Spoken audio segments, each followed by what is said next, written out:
Alright guys, so first nighttime swarm for the year, and they're up here in this tree.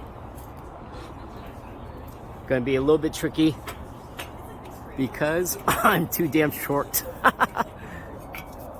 But there are the bees. I would have to stand on the very top rung on my tippy toes to kind of touch them with my finger, so that's how it kind of works.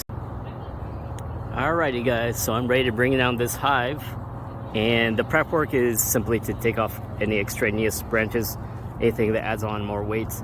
I approach these swarms in a fashion that's best for the bees, not necessarily what's best for the humans.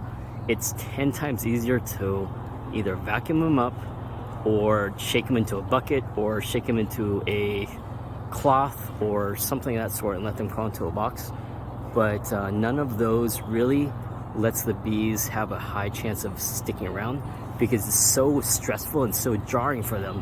So I obviously picked the most stressful for me, probably the sketchiest as well, which is basically standing on second to top rung of the ladder, and this little rope here, or the strap, is actually pulling down this branch so that I can actually work on it.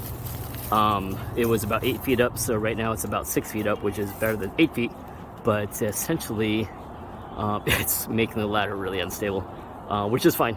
But that's the way I can actually just chop the branch, and I do everything manually by hand.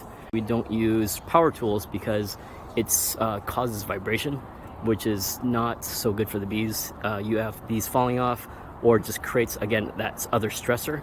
And more importantly than just being able to get them down into like a bucket or a box is them sticking around.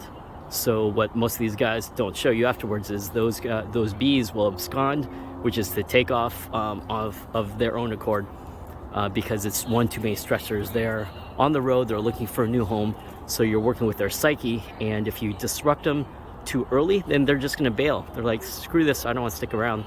So we want to make sure that this is a smooth transition.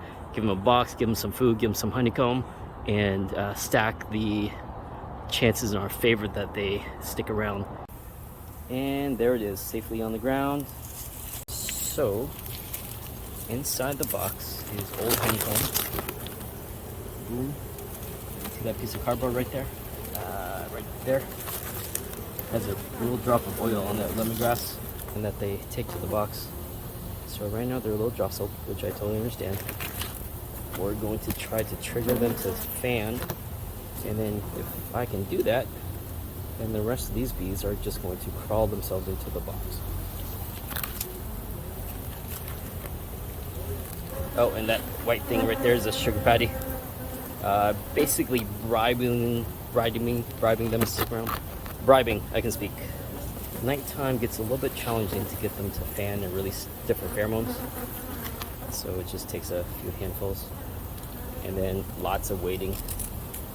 Daytime, this would take maybe 10-15 minutes. Nighttime takes about 30 minutes, 45 minutes, sometimes an hour. You can't smell this, obviously, but they're actually releasing a pheromone right now, and you can see them starting to face the box. But they're releasing a pheromone that is basically saying, hey, we're moving, and it's corralling the rest of the bees into it.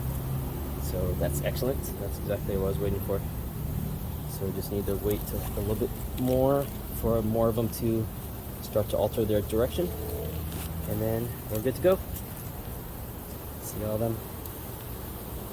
Good job, girls.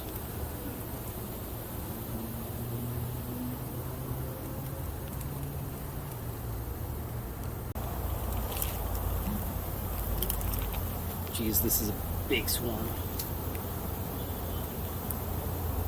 Good job, girls.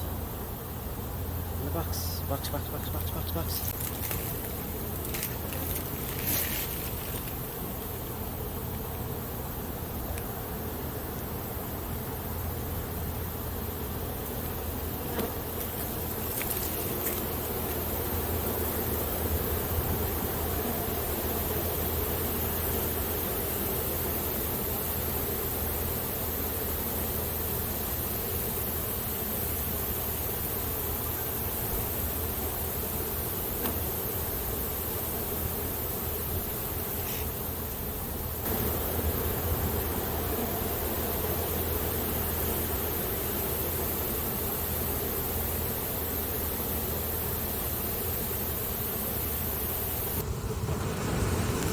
Alright, took a while, but the bees are inside.